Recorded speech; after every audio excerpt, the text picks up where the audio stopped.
तो परीक्षित पूछते हैं कि महाराज ये बहुत सारे लोग बैठे हैं, सारे कथा भागवत श्रवण करते हैं, क्या सभी पुण्य आत्मा हैं?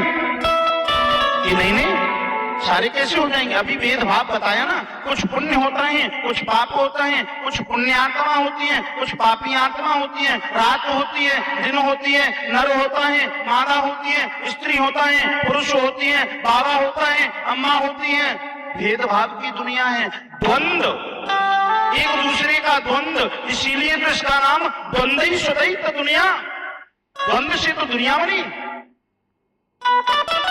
तो पापी भी होते हैं ना, तो महाराज ये पापियों का फिर क्या होता है? थोड़ा विस्तार से बताइए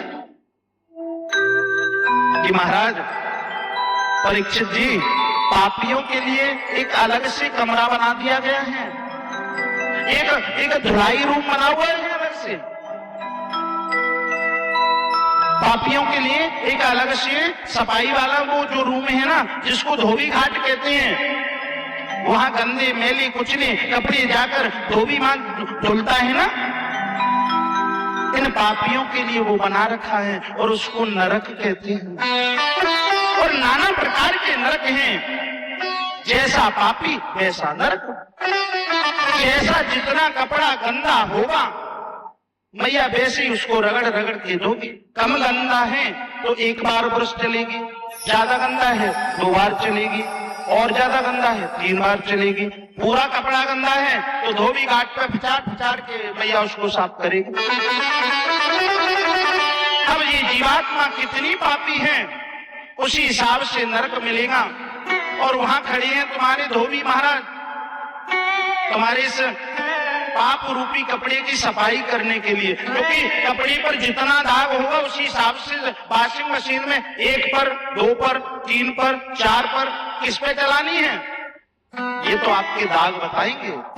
कितना पाप कमाया है इसमें और कैसे धुलाई करनी है, कौन सा डिटर्जेंट लगाना है, ये वहां निश्चित होगा।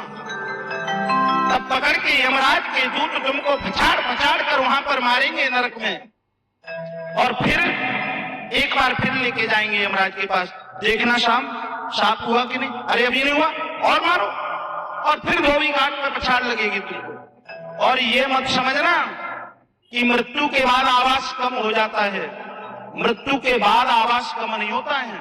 अभी दर्शन करा देते हैं तुमको मृत्यु का। मृत्यु का दूसरा नाम है निद्रा।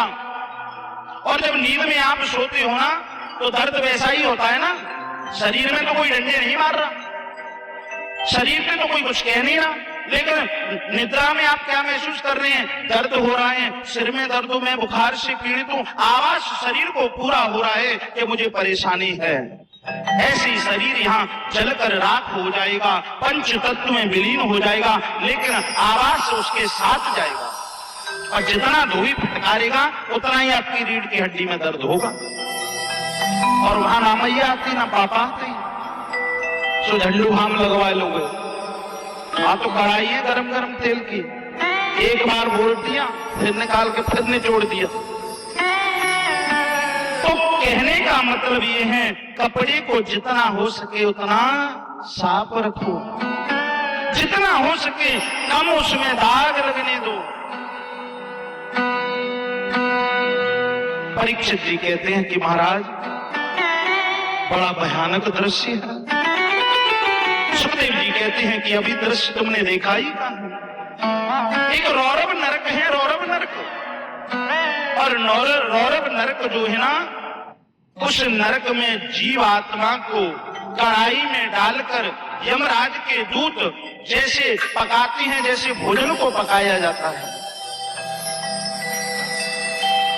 और बार बार चेक किया जाता है अभी कच्चा तो नहीं है।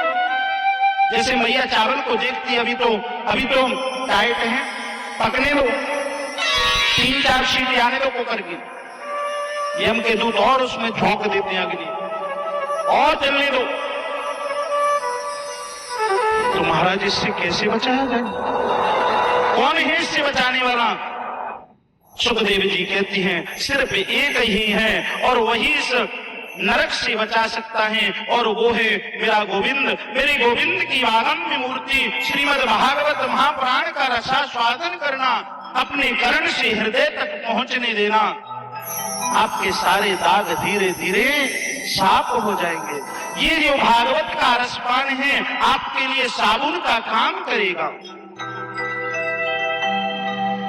4 दिन गंदगी में खेल लिए ना, तो मैया क्या कहती हैं, चलो कपड़े पारो, धुलाई करनी है इनकी। 4 दिन तक तुम यहाँ विचार किया, कर्म किया, नाना प्रकार के कर्म किए, अब तो कम से कम इस भागवत का रसास्वादन करो और डिटर्जेंट पाउडर से अपने बिगड़े हुए कपड़ों को धुल लो। कि महाराज साफ हो जाते हैं इससे। सुखदेव जी से पूछ रहे हैं परीक्षित महाराज कि कभी किसी एकाध का ऐसा कोई कपड़ा साफ हुआ इस साबुन से? ऐसा तो नहीं है नकली बना है, ये ठप्पा लगा दिया है निरमा का या किसी और कंपनी का, और माल इसमें भीतर से नकली हो, क्या कोई साफ हुआ? कोई उदाहरण तो बताओ। सुखदेव जी कहते हैं परीक्षित से कि परीक्षित, ये नंबर 1 ब्रांडेड कंपनी का साबुन है, और एक बार इससे स्पर्श हो गया ना, कपड़ा क्लीन एंड चिट हो जाता है। एक समय की बात है, एक ब्राह्मण थे अजामिल,